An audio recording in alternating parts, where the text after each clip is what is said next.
DNA moves in mysterious ways. There are now 6 billion people alive on the Earth.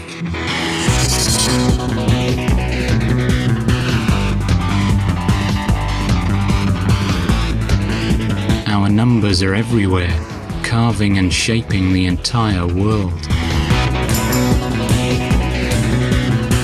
Most of us live in cities, which sprawl across the surface of the globe like vast circuit boards. The impact of our civilization is phenomenal. We have stamped our presence in steel, concrete, affluence and effluence.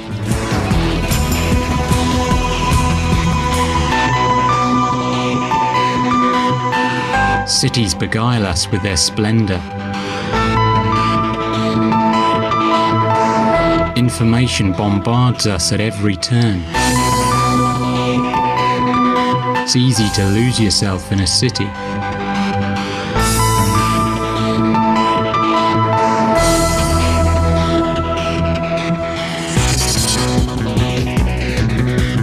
Buildings soar to the sky and amaze us with their architectural finesse.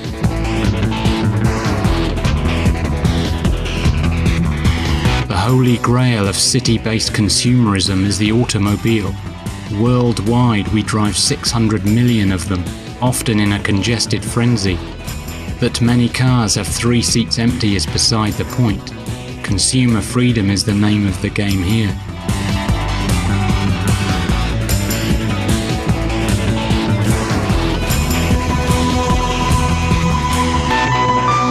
Like our cars, city life can be slick and fully automated.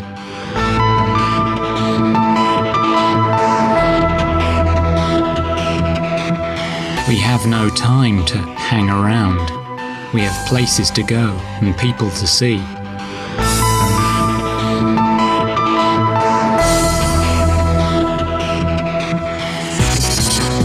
The march of human progress seems unstoppable. Cities continually expand as more and more of the natural environment is converted into civilization. We are committed to continuous growth and expansion. Meanwhile, the rest of organic life strives to survive as best it can.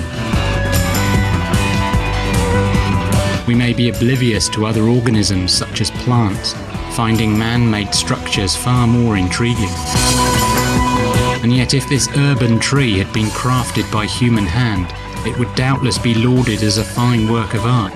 But since it is but a tree crafted by nature, we simply walk on by. Perhaps we forget that trees and plants make the very air that we breathe.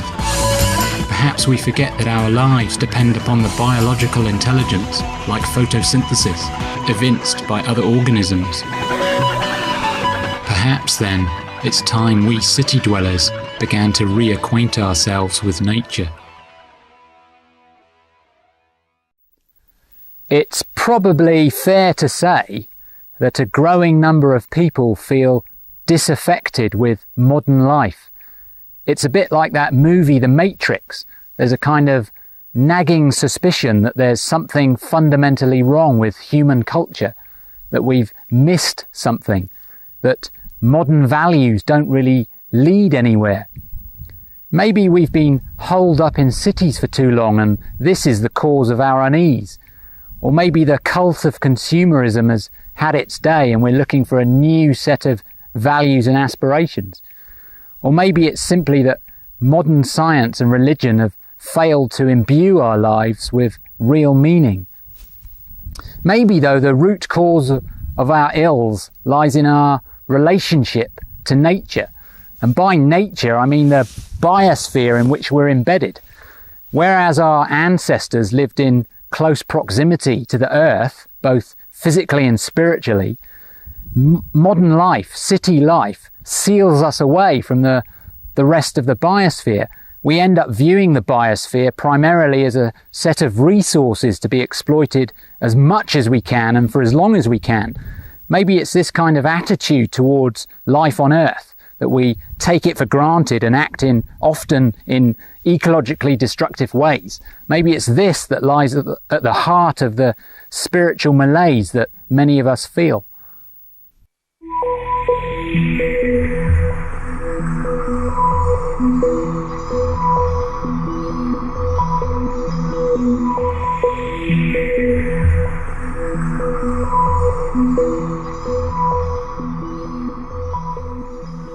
It's possible, probable even, that science has come up with a misguided interpretation of nature, a misguided interpretation which fosters, or at least implicitly encourages, ecological insensitivity. After all, science teaches us that nature is essentially a meaningless accident. The ultimate explanation for the universe is that it sprang out of nothing and for no reason. Yeah, as Terence McKenna said, if you can believe that, you can believe anything. But it might be better to view nature as an intelligent system. This would mean that evolution could be viewed as the way that this intelligent system expresses its creative potential over time. After all, the most complex things in the known universe are organisms. Where did organisms come from? They evolved. Therefore, the notion that nature is an intelligent system is a sound idea. At the least, it's an idea worthy of debate. At the most, it may signal a healthy paradigm shift. In fact, if Mother Nature is indeed replete with wisdom and intelligence, then she ought to provide us with an antidote with which to combat our ecological destructiveness, a kind of strong medicine that can instill within us a profound ecological awareness. And Mother Nature does provide such an antidote. Appropriately enough, it grows in the ground.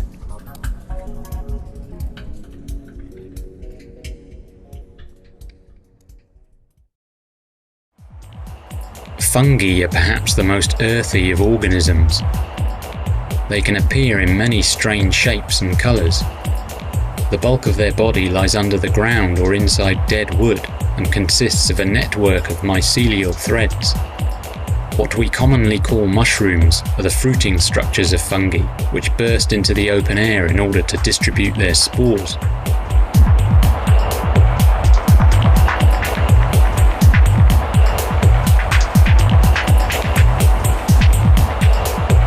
Unlike plants, fungi do not photosynthesize, but make their living breaking down dead wood, bark, and other organic detritus. In this way, fungi help to release essential minerals like phosphorus back into biospherical circulation.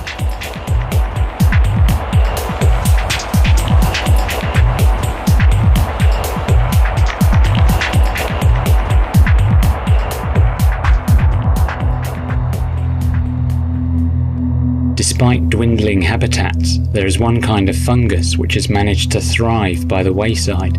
Its properties can only be described as extraordinary. This is our antidote, the psilocybin mushroom, of which there are roughly 100 species worldwide. Psilocybin is the name of the alkaloid within the mushroom which, in conjunction with the human cortex, can induce a powerful and life-changing spiritual experience. For this reason, psilocybin is nowadays classified as entheogenic, that is, a substance able to temporarily sanctify the human psyche. Psychoactive mushrooms of one kind or another have long held a place in folklore and literature. In Alice in Wonderland, for example, Alice eats a mushroom in order to change size. But our psilocybin story concerns the legacy of this man, Gordon Wasson. Having spent 30 years investigating the cultural use of mushrooms, Wasson travelled to Mexico in 1955 to learn more about the sacred mushroom ceremonies reportedly occurring there. Wasson had to seek the aid of a shaman, for it is the shaman who, traditionally, holds knowledge of entheogenic plants. Under the guidance of a shaman named Maria Sabina, Wasson became the first European on record to consume psilocybin, an auspicious occasion to say the least. Wasson was so amazed by the visionary effects of the Mexican mushroom that he went on to write a popular article about his experiences, thereby informing the world of this strange new natural resource. Subsequently, samples of the mushroom were grown in the laboratory. The active ingredient was isolated and thence named. The writer Aldous Huxley also experienced psilocybin and wrote of its virtues. In his last book, a utopian novel entitled Island, a sacred mushroom known as moksha medicine is employed as a sacrament, and yet Huxley never realized just how widespread his beloved moksha medicine was, that it was not restricted to Mexico, but was to be found growing throughout the very island of his birth. This is the kind of idyllic habitat which the European psilocybin mushroom favours, the Lake District in the heart of the British Isles, the kind of mystical landscape conjured up in Tolkien's Lord of the Rings. It is here in the wild meadows and pristine green valleys, and alongside the paths walked by Wordsworth, that psilocybin mushrooms can be found. Diminutive and half-hidden, overlooked by most visitors, the entheogenic mushroom is part of one of Mother Nature's more undercover operations, a gift of healing and transcendence delivered through stealth. Historically, psilocybin mushroom use has been associated with the spectacular Mayan and Aztec civilizations in and around Mexico. These Mayan relics, for instance, known as mushroom stones, are thought to indicate the Mayas' reverence for psilocybin. South of Mexico, in Colombia, native cultures crafted numerous gold statues adorned with strange circular motifs. On the back of this statue, however, are some thin stems which confirm that psilocybin mushrooms are represented. Likewise, in ancient India, hundreds of religious hymns were dedicated to soma, a divine plant without root or leaf. Many Vedic scholars now believe that the legendary soma was an entheogenic mushroom of some kind. And what of this, the Festos disc? Unearthed in Crete, the mysterious disc is believed to be a religious artifact dating back to 1700 BC. It is imprinted with various images. Actually, it is the oldest example of printing ever found. The various icons stamped into its surface have yet to be deciphered. One side of the disc bears images with an uncanny resemblance to European psilocybin mushrooms. Even the stem is pictured. As yet, however, historians have failed to acknowledge and to investigate this compelling resemblance. Despite their illustrious role as a sacrament, psilocybin fungi remain illegal in many parts of the world. In America, for example, whilst it is legal to possess a loaded gun, it is illegal to possess the mushroom. In Britain and many parts of Europe, the mushroom has escaped prohibition as long as it is not processed in any way. However, since poisonous mushrooms may be picked by mistake by an interested seeker, psilocybin fungi have understandably remained on the periphery of culture. They are truly a thing of the wild and do not lend themselves to mass-market consumerism. Yet the incredible psychological effects of this mushroom demand our attention. It's as if we had spent our lives holed up in a dark cave and were being cajoled outside in order to get a better perspective on the meaning of life. So what's it actually like to step outside the confines of conventionally perceived reality? To answer this, we must now venture to the very heart of the psilocybin experience. It begins, as with all significant voyages, with feelings of trepidation. Once the journey is commenced, there is no going back. To consume psilocybin is to consume the truth, and one must be prepared to accept all that follows in the wake of the sacramental act. As the effects proceed, there may be a short period of mild disorientation. Body and soul are forcibly swept to a new dimension more real than ordinary reality. On the way, cultural conditioning is shed like old skin. Traditional modes of cognition and perception give way to an entirely novel form of consciousness. As feelings of disorientation pass, it seems as if one's nervous system has been retuned. It's like waking up or even being reborn. One eventually arrives at a state of mind so enhanced, so coherent, that the interconnectedness of all things becomes breathtakingly apparent. With eyes wide open, everything radiates fractal beauty. One is reminded of Tibetan mandalas, geometrical Islamic artwork, and the interwoven designs so prominent in Celtic art. With eyes closed, colourful visions unfold, so complex and so laden with intent as to suggest communion with a transcendental intelligence.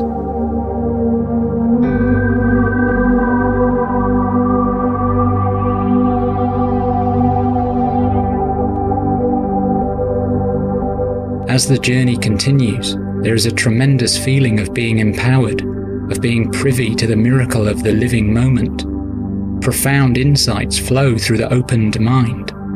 Conscious existence seems more like a precious gift than a side effect of brain activity, a gift granted by a deliberately and exquisitely configured universe.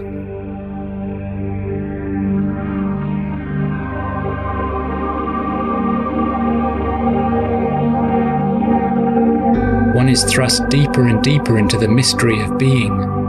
As the entheogenic action of psilocybin reaches its peak, sacred realms of experience become accessible, and of this little can be conveyed in words.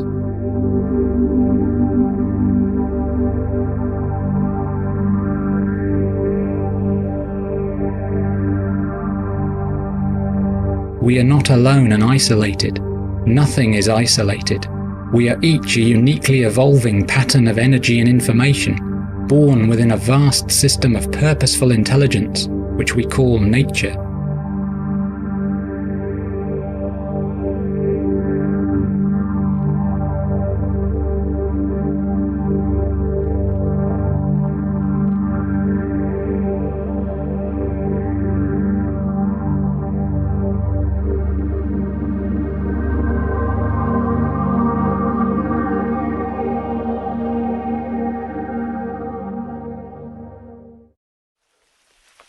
Psilocybin fungi are far too controversial and too wild to ever become a popular part of the human diet. Nonetheless, the ecological message conveyed by psilocybin is worthy of our attention regardless of how one personally judges such a substance. And the message is quite simply this: if the great swathe of humanity spread across this planet is to maintain health and prosperity, then we simply must regain a right relationship with nature. And to do this requires, at least in part, that we begin to acknowledge the intelligence within nature. Nature is not some dumb and mindless thing. It is rather a distributed form of self-organizing intelligence. Human intelligence, on the other hand, might be impressive, but it's not in the same league as the intelligence of nature. We may, for example, tinker with DNA, but we did not design DNA. We may juggle genes and chromosomes, but we did not invent them. We may even destroy entire ecosystems for our own ends, yet we cannot rebuild those ecosystems. So rather than dominate nature into subservience, we would do better to harmonize our behavior with the greater natural systems of which we are a part. Acknowledging the intelligence of nature is one step in such a green endeavor. The universe has order written all over it, from the orderly formation of spiral galaxies to the orderly behavior of atoms and molecules. So too do ecosystems and organisms behave in a sensible and orderly fashion. It is we belligerent primates who are firmly out of order with our excessive pollution and our almost psychotic obsession with material consumption. Something has to change, because we can't go on bending the biosphere indefinitely. Something has to change. So why don't we slow down and look again with new eyes at this fantastic planet on which we live.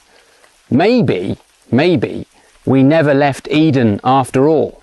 Maybe it was a kind of self-enforced exile.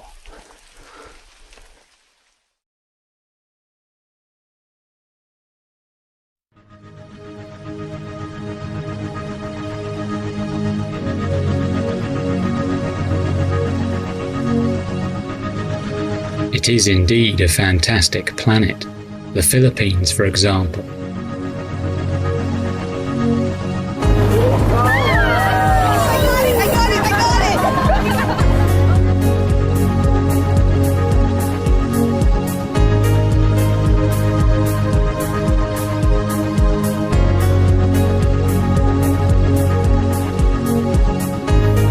A vision of paradise, a perfect day, infinite blue sky, crystal clear water. Huts nestle unobtrusively in the jungle, looking rather like giant mushrooms.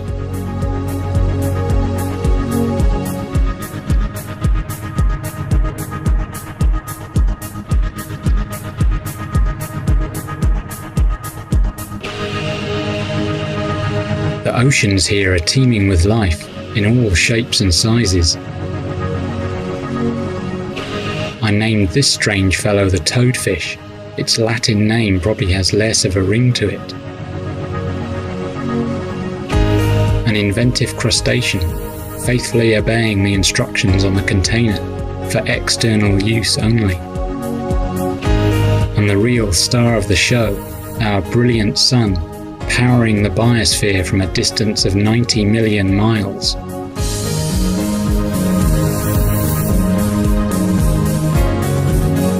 Travel, they say, broadens the mind.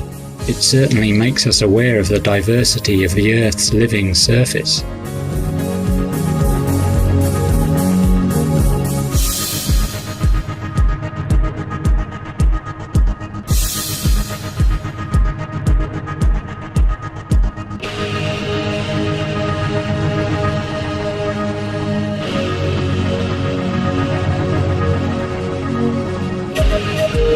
Filipino people might lack mobile phones and other forms of material wealth, yet they seem more relaxed, more free of stress, and more friendly than city people in the West.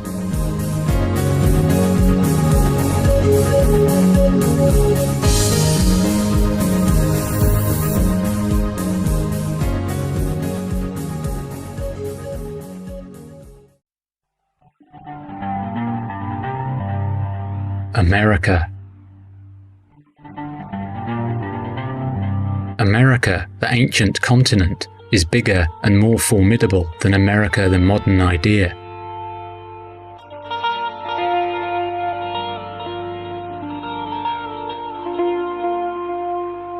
It is a vast and spectacular landscape. The concept of deep time comes to mind, the realization that the Earth's surface has been subject to constant change for some 4.5 billion years.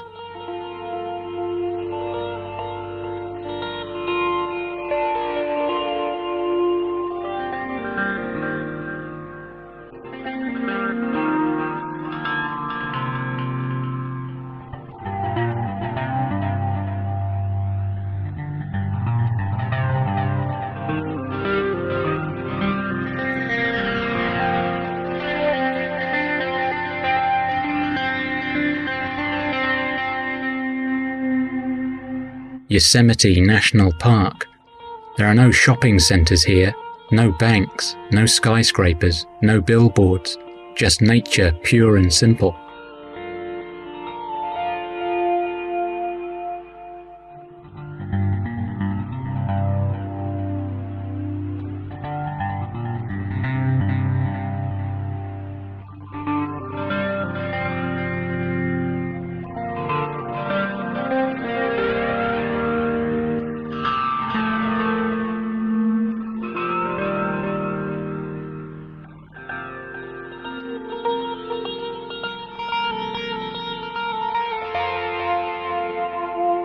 The giant redwood tree, one of the world's largest organisms, a staggering expression of DNA.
Australia, another inspirational continent, another taste of Eden. As an environment or land, Australia has a long history of being revered.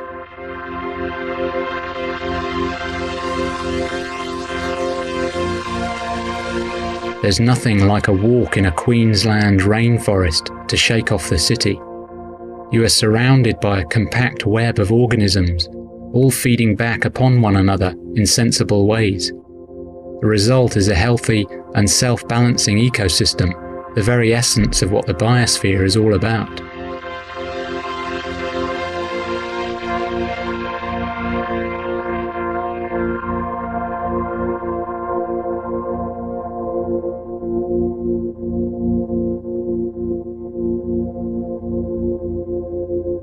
You get a real sense of the plasticity of organic life, the way it flexes and feels its way around, interweaving and interlocking.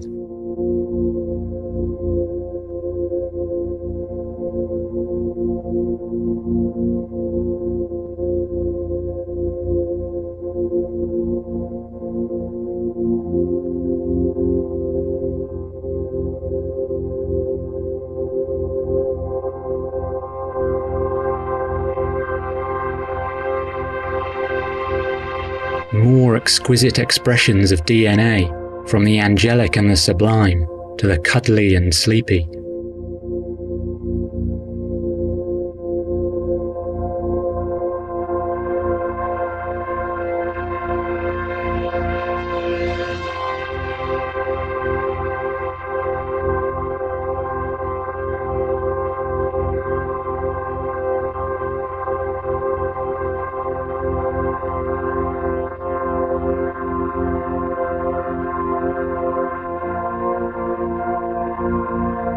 And look at this astonishing bird, the cassowary, whose ancestors were likely to have been dinosaurs.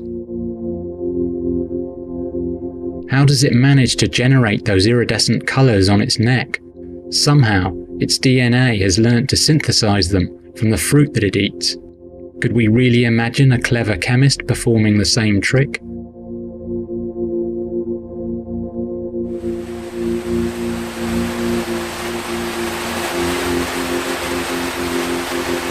Through the process of transpiration, rainforests manage to create their own local weather systems, ensuring that water is constantly being recycled betwixt land and sky.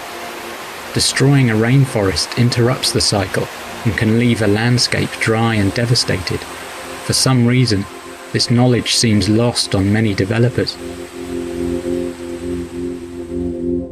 Is it really feasible to sell a large legacy of integrated biological wisdom?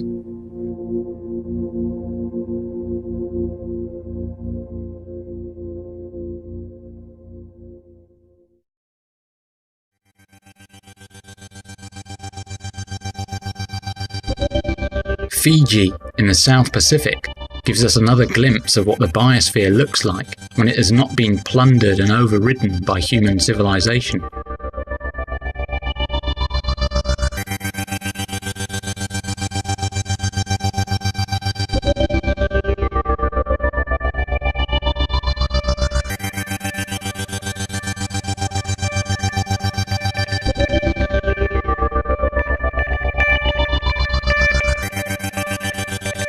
The isolated beaches in Fiji are dangerous. There are coral reefs out there which can astonish a man to death. Apart from the usual array of plastic bottles which are washed ashore, the beaches are strewn with seeds, shed by plants which have learned, through evolution, to use the ocean as an effective means of seed dispersal. Each seed is like a computer program, written in digital DNA, sealed in a buoyant and protective packet, and delivered far and wide. It's a fine example of natural intelligence at work.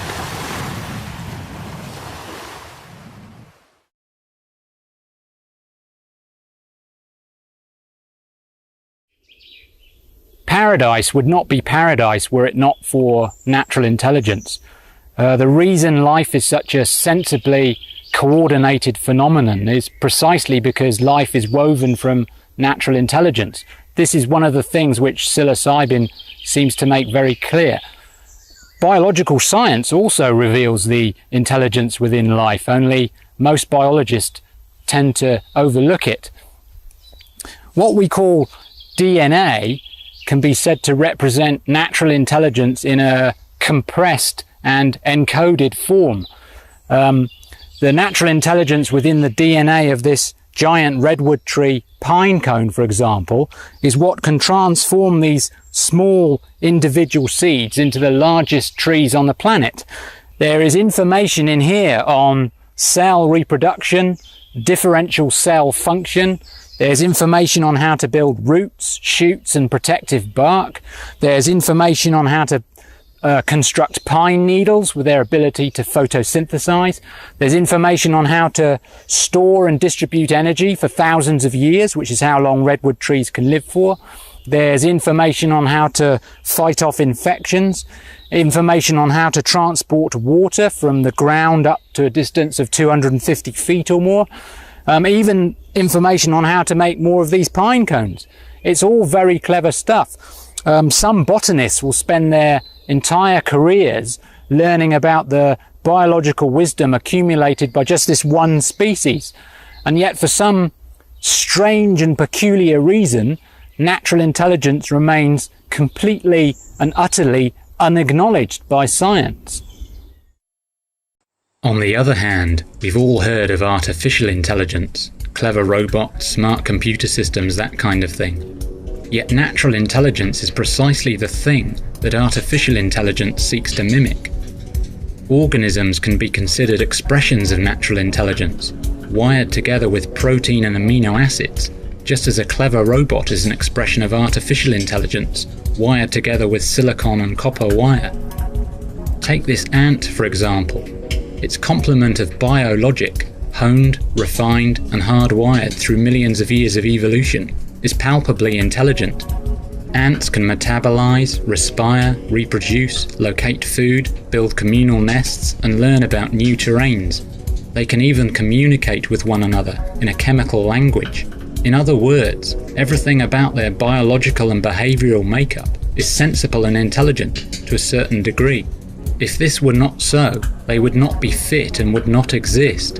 In a real way, ants, like other insects, are small sophisticated machines engineered by nature with the use of molecular DNA.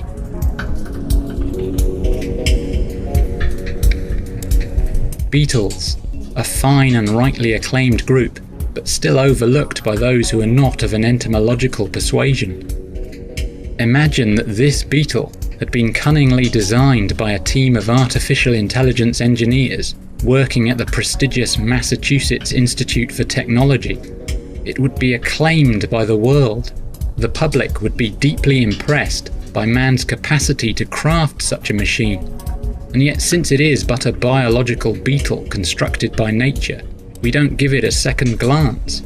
But if we look at insects as if for the first time, we see not mindless contraptions hacked together by chance, but intelligently built systems which, through the selective and sculpting power of nature, have evolved a kind of futuristic complexity.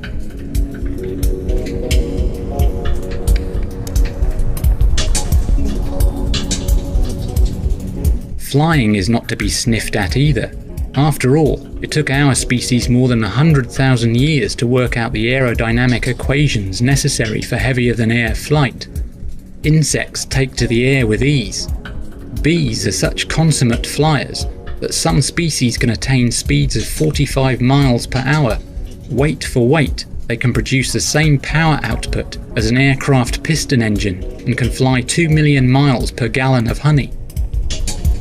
Some insects can even walk on water. That is no small miracle by anyone's standards. It will be a long time before the artificial intelligence community can match this kind of engineering finesse. And as for dragonflies, well, their visual systems are so perfected that they can see through 360 degrees and somehow process all the information at once. It's another example of the natural intelligence encoded within the dragonfly genome.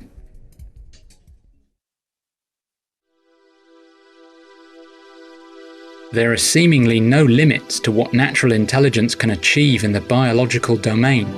Before they metamorphosize, many insect larvae spin themselves cocoons fashioned from silk.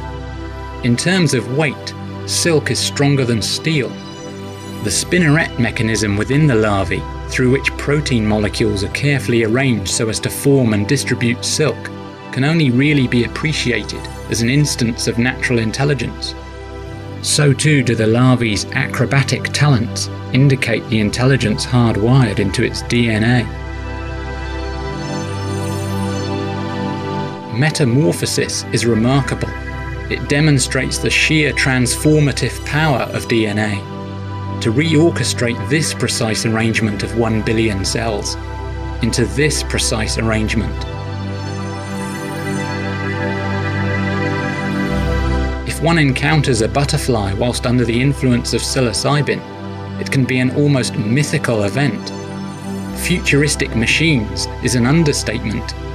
And yet conventional science teaches us that these organisms are no more than the outcome of a blind and utterly non-intelligent process. A disservice, I fear. Ingenious expressions of natural intelligence at least comes closer to the mark.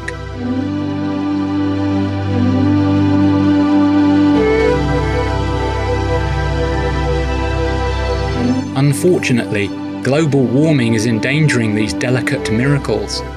1/4 of Britain's native butterfly species, for instance, face extinction in the next 100 years due to warmer temperatures. Those species who inhabit mountainous regions are steadily moving higher to avoid increasing temperatures. Worldwide, the natural environment which supports such life is being steadily eroded. It's a shame that we do not perceive the real nature of the life forms which we inadvertently destroy.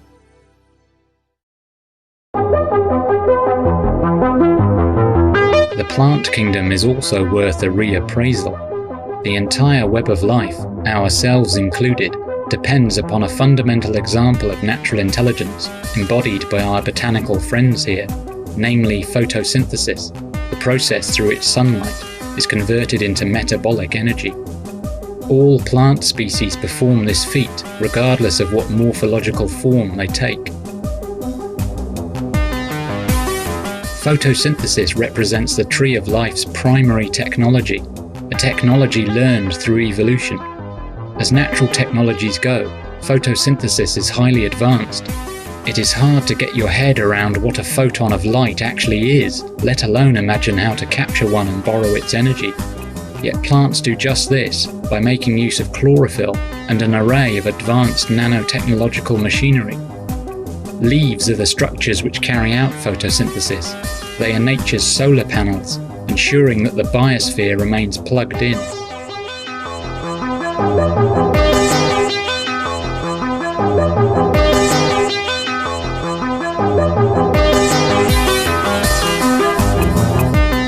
Apart from performing photosynthesis, leaves can also serve as protection.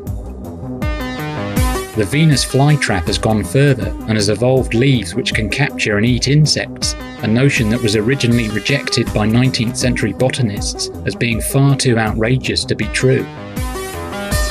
Other plants, like the pitcher plant, have evolved jug-shaped leaves which fill with water and which can drown any insects gullible enough to venture inside. Like the Venus flytrap, the plant eventually consumes its insectile prey.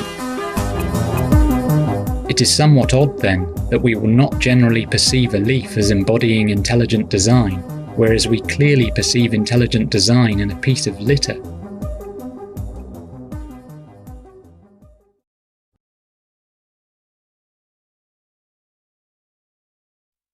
The young Charles Darwin had keen eyes. To view life and its evolution as a naturally intelligent process does not require us to abandon Darwin's great vision. With our growing knowledge of DNA and genetics, Darwin's work continues to be vindicated. However, how we interpret evolution is another matter. The chief virtue of psilocybin is that it reveals the intelligence and creativity at the heart of the evolutionary process which Darwin glimpsed. These days, no reasonable person can dismiss evolution out of hand. Take a close look at the flipper on this seal. There are finger bones underneath. This seal's ancestors were creatures of the land. Gradually, over millions of years, its genes have been shaped by natural selection so as to express a body more adapted to life in the ocean. At this point in time, the seal is a land mammal wearing its own tailor-made wetsuit. The same evolutionary transformation, but in reverse, can be seen in this snail. Snails are mollusks, and most mollusks live in the ocean, which is why we find shells on the beach. For whatever reason, the ancestral lineage of this snail left the ocean and became adapted to life on land. Like the seal, its genes and its biological form reveal its evolutionary history. Go back far enough in time and our own ancestors were likely to have been amphibians of some kind, maybe like this salamander. Amphibians go through one stage of their lives with gills. The human fetus also passes through a gilled stage during its development.